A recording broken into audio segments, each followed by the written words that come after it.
Now, today is the first Sunday of February, and as we get ready for Valentine's Day, the day that is all about hearts, let's talk about heart health.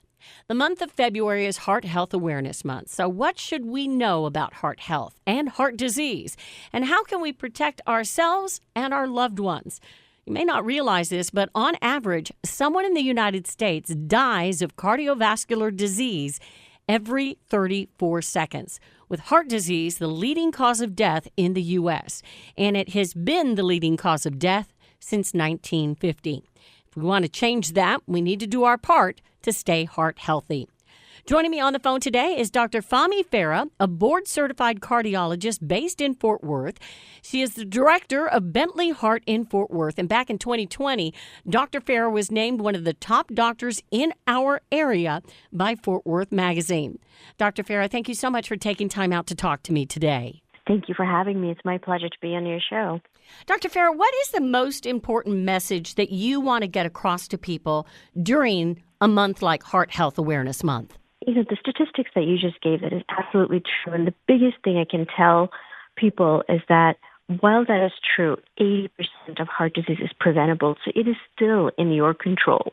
With it being 80%, is that because we can make lifestyle changes and help our heart health? That is correct. Lifestyle changes probably make the biggest impact in your heart health. And what are some of those lifestyle changes that you recommend? The biggest being diet. Make sure that you're eating a healthy diet, heart-healthy diet, a balanced diet, not one of those crash diets, and exercise. Those two things together can make such a big difference. It really makes the biggest impact in your lifestyle. I know so many people, though, when they hear the word diet, they think, oh, I'm going to be eating bland food for the rest of my life. What do you say to them? That's not true at all. I eat very heart healthy, and my food is not bland at all. So heart healthy means choosing good ingredients like, fresh vegetables, lean meats, proteins that are chicken and fish instead of red meat. And then as far as other ingredients go, you have all the freedom for choosing spices, herbs. You can make it very flavorful. You just have to be mindful of eating less salt.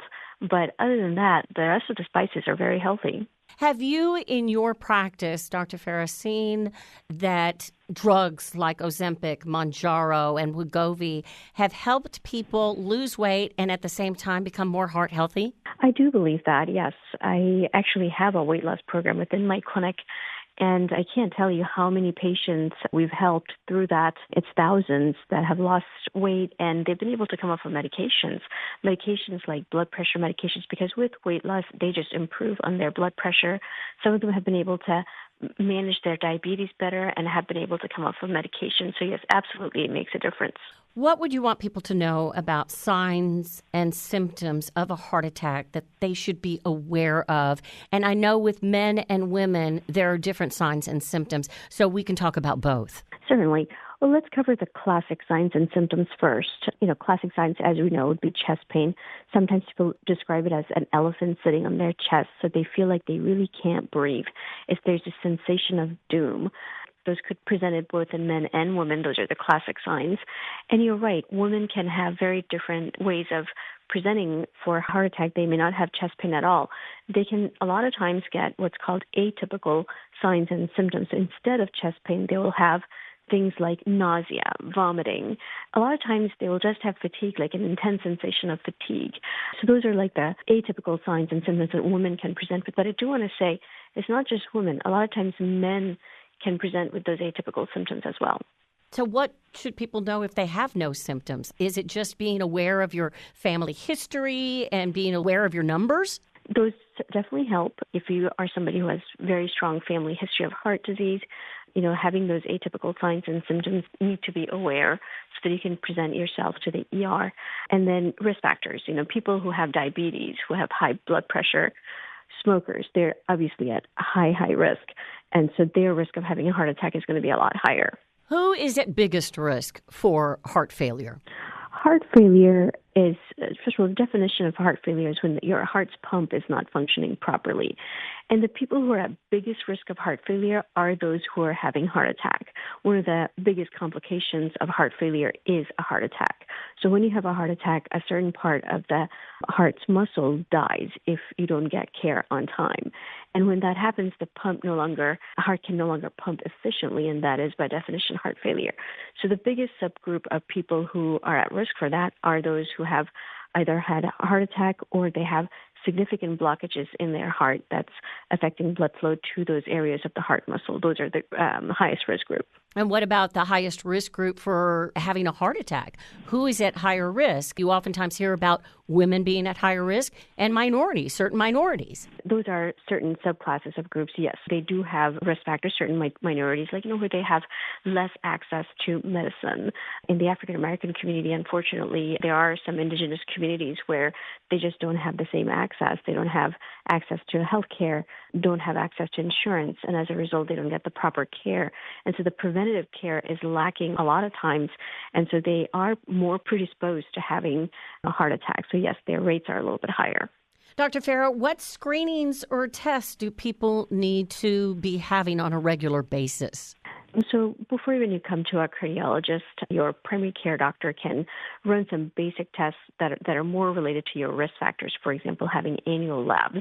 And part of that lab would be your cholesterol check, because high cholesterol is a major risk for forming blockages in your heart and eventually leading to heart attack. So that's one. Those who are diabetic, they need to get their checkups regularly, get screened that your diabetes is in check.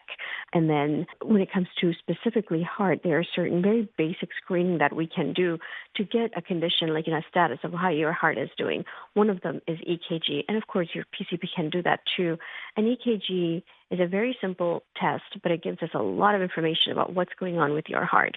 So that would be a start. Heart disease has been the leading cause of death in the U.S. since 1950, Dr. Farah.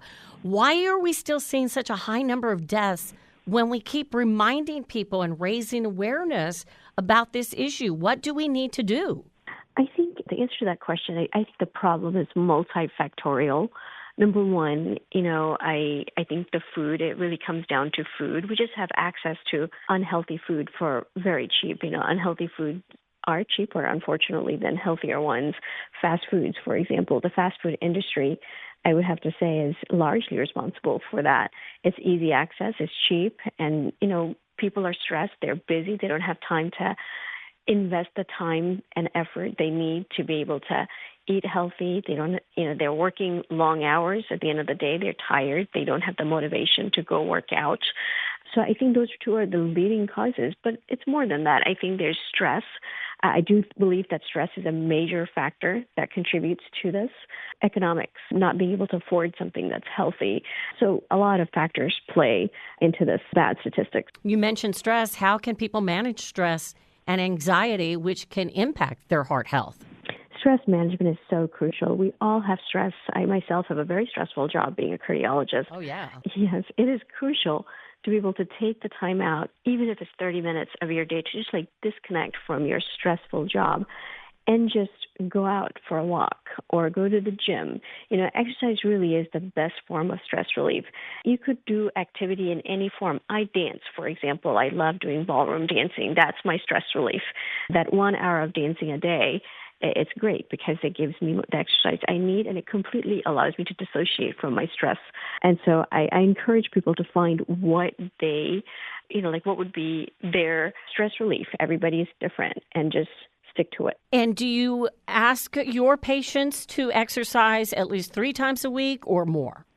Yes, I do. At least 3 times a week, but preferably more. What are the heart risks of alcohol, and how much is too much? Well, when it comes to heart health, we do ask people to abstain from alcohol as much as possible because, the studies that have been done so far, they've all proven that no amount of alcohol is good for the heart. That being said, people still have to enjoy their lives. So we do say moderation is the key. But if you can abstain, that's the best.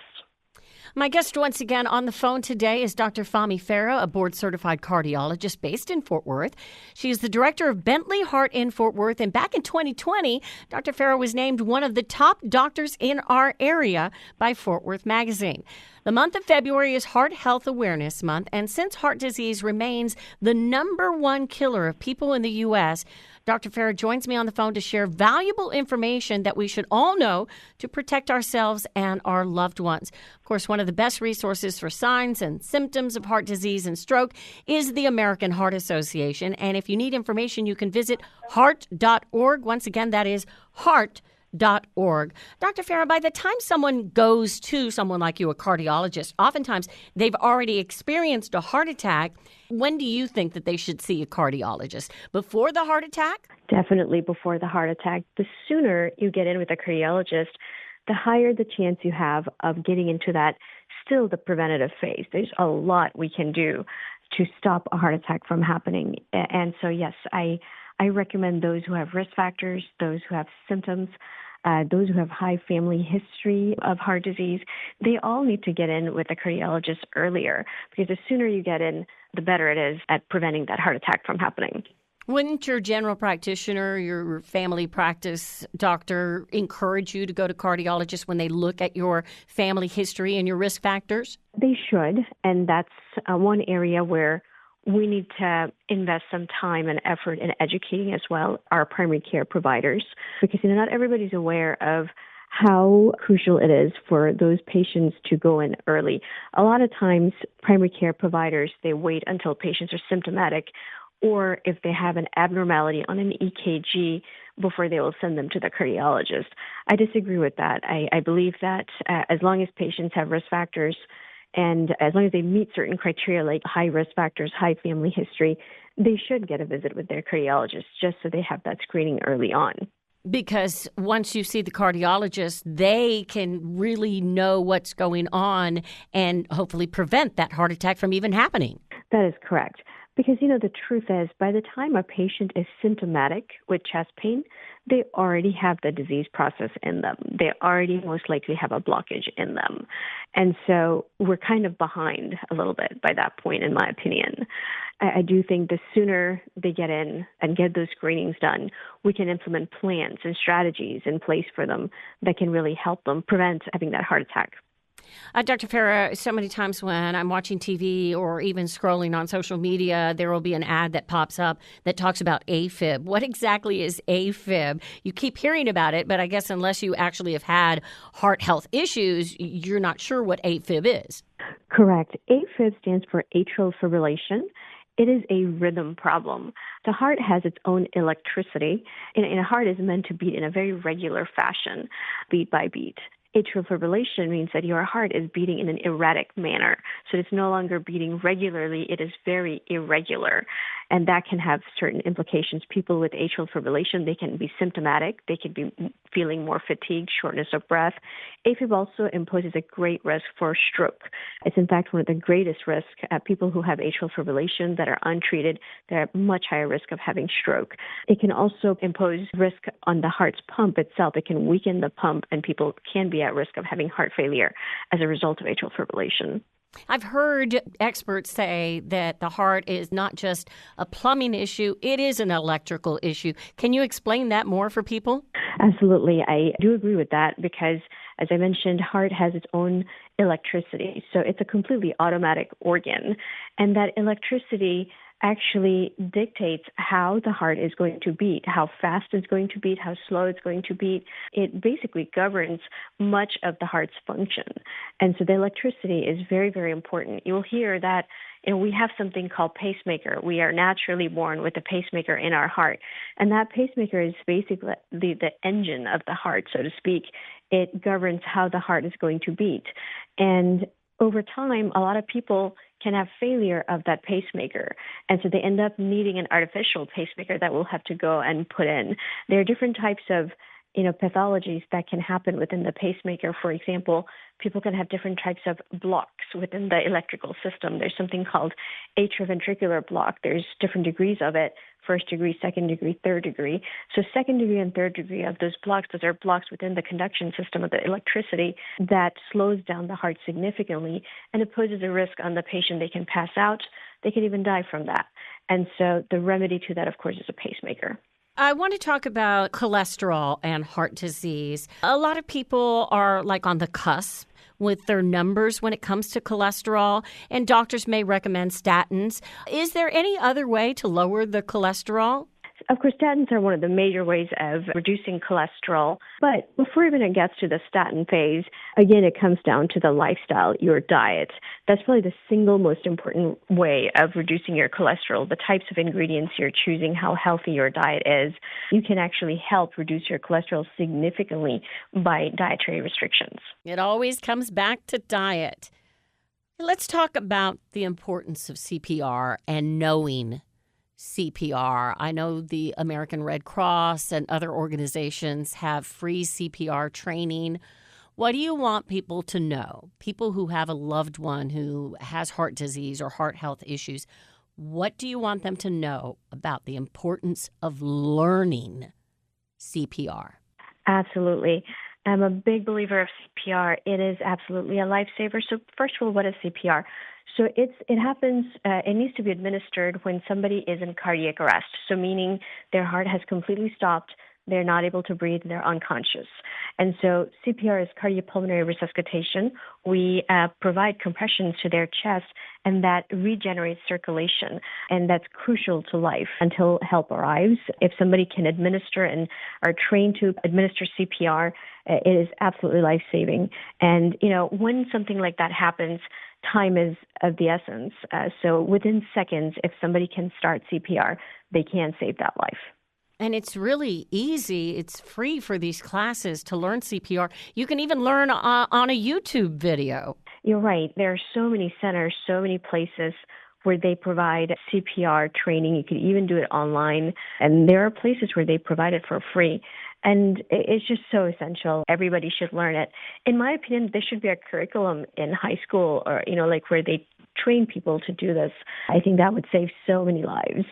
Dr. Farah, what is the number one question that you get from your patients when they first come in to see you because they are at risk for a heart attack or they have heart disease? What is the number one question that they ask you right off the bat? When people come to see me, a lot of times they're very afraid. They shouldn't be. They don't have to be. But whenever they have to come to a cardiologist, they get very scared. And so that first visit, everybody's very nervous.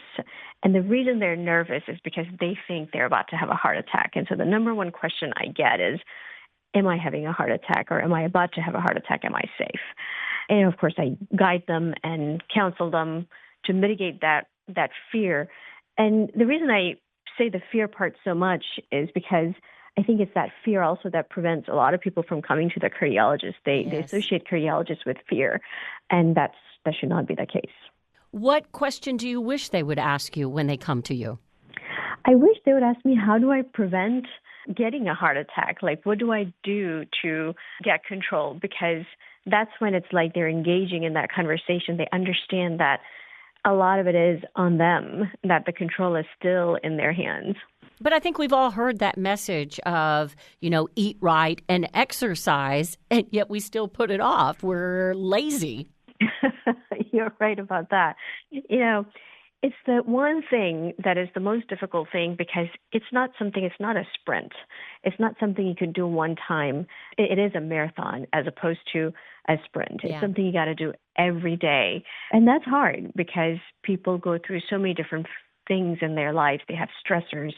Mental health is something I'm going to bring up too. It's a big deal, mental health issues, and it definitely correlates with increased rate of heart disease because people who suffer from depression and other types of mental health issues, they're just not as motivated to be able to help themselves. They don't have the motivation to eat healthy. They don't have the means to get up and go start exercising. So it's just that the reason heart healthy diet and exercise, that lifestyle, is so much more difficult is because it's an everyday thing. Yeah, it really is. What is the feedback that you get from a patient that does change their lifestyle and starts eating right and is exercising on a regular basis?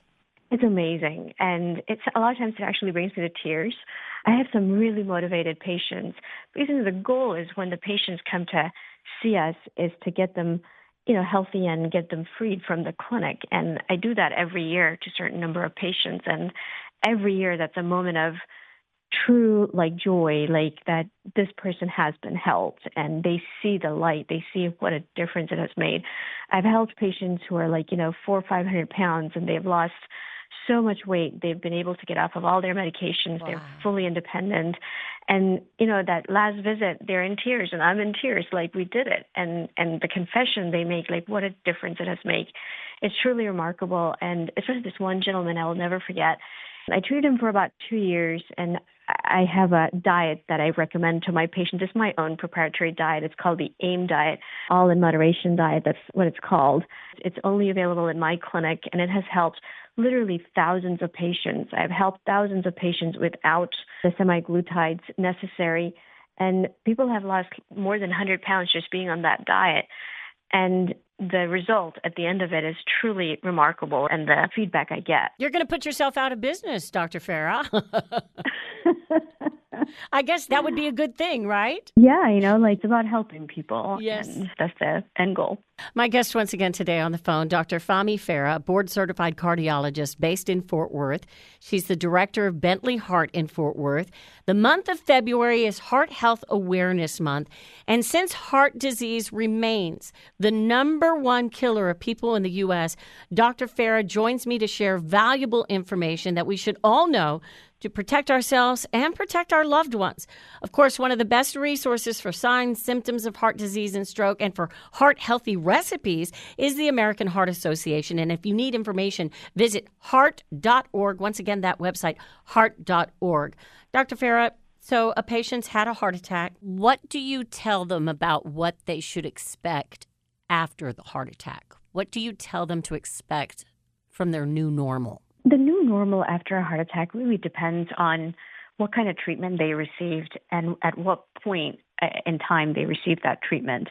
So in other words, if somebody who's having a heart attack and they immediately get the care, with the technology we have available now, most of the times they should not sustain any damage if it's treated on time, and they will very much live a normal life. They are expected to live a full life expectancy. Of course, they absolutely are encouraged to stay under the care of a cardiologist for regular routine checkups and follow-ups. And then the other subclass of heart attack patients who perhaps did not get the care on time and did sustain some damage to their heart, of course, their life will change a little bit because most of the times they will sustain heart failure. And heart failure, depending on the severity of the heart failure, it does have an impact on your life expectancy, unfortunately. So if they have sustained severe heart failure as a result of the heart attack, then their 5-year mortality rate is very high. And they will be a little bit on the sicker side. They'll be on multiple medications, and they'll have some restrictions as to what they can or cannot do. A lot of times they may even have a defibrillator that needs to be put in so they don't go into cardiac arrest. So yes, their lifestyle will change a little bit in terms that they'll be seeing cardiologists and other doctors more often. They'll have more restrictions in terms of what they can or cannot do. But the bottom line, that sounds all scary, but the biggest thing I will say is even if you have a heart attack, your chances of living a normal, healthy life is actually pretty high as long as you follow the instructions, take the medications you've been prescribed, and stay under the care of a cardiologist. Your odds are very high. Dr. Farah, what is your message to the loved ones who live with someone who's had a heart attack about how to deal with that new normal themselves? It could be difficult, especially during the first year after a heart attack, because a lot of times patients during that first year after the heart attack, they can go into depression. It becomes very difficult for the family members and caretakers to be around that. And the lifestyle changes that are warranted, heart-healthy eating is a commitment. It's not just a commitment by the patient, but the family members, because they all now have to change their diet together. So the message is this. The good thing is that family member, the loved one, survived the heart attack, and this is a fresh new start. And you have to think of that start as a very positive and in a grateful way, because this is a second chance at life. And it's a reminder for the rest of the family to, start implementing healthy lifestyle and can completely change your outlook of life, and you can still live a very healthy, very normal life. And that's one of the great things about the American Heart Association, heart.org. There is support, emotional support for the person who's had a heart attack and also for their loved ones. I remember years ago seeing an interview. David Letterman was interviewing Robin Williams, and both of them had open heart surgery. And they openly discussed the depression that they went through following their open heart surgery. So I'm glad that you mentioned that there is this transition that they go through after a heart attack or open heart surgery. Yes, it's very much present, and rightfully so, because this patient has to go through a lot. Someone who has a heart attack suddenly is a reminder 24/7 that I almost died. And that's a lot to take in from a mental health perspective. Similarly, someone who's had an open heart surgery, that's a pretty intense surgery. It's like as invasive as it gets. And the recovery of that it takes a while. That first year is pretty difficult for that person because they have a lot of restrictions as to what they can or cannot do. It's like restarting life, so to speak. And that is a big transition, and mental health plays a big role in that. And the support is so important, having the support, utilizing the support system that's available to you through American Heart Association, through your physicians, and then, of course, family support. That's important as well. You go out and about and speak to the community. What is your main message during Heart Health Awareness Month? What is the one message that you want to get through to people about what they need to know? The biggest message I can give people is overcoming the statistics, just remembering that 80% of it is preventable.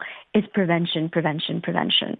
That's the key. Do you have a website for people? Do you offer up tips and advice on your page? Certainly, yes. I have a website. My clinic name is Bentley Heart. So the website is bentleyheart.com. It has a lot of information and educational material on all different types of heart disease.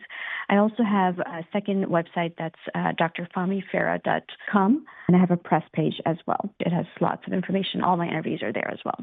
And for someone who is scared about going to see a cardiologist but knows that they have a family history and that their numbers are off, their cholesterol, their blood pressure, what is your message to them? Get in to see your doctor early and get control of those numbers. It's very, very important that you manage your risk factors properly. I want to thank my guest today, Dr. Fahmi Farah, a board-certified cardiologist based in Fort Worth, the director of Bentley Heart in Fort Worth. Back in 2020, she was named one of the top doctors in our area by Fort Worth Magazine. It is Heart Health Awareness Month. Dr. Farah, thank you so much for taking time out of your busy schedule to be on the program today. Thank you for having me. It was my pleasure.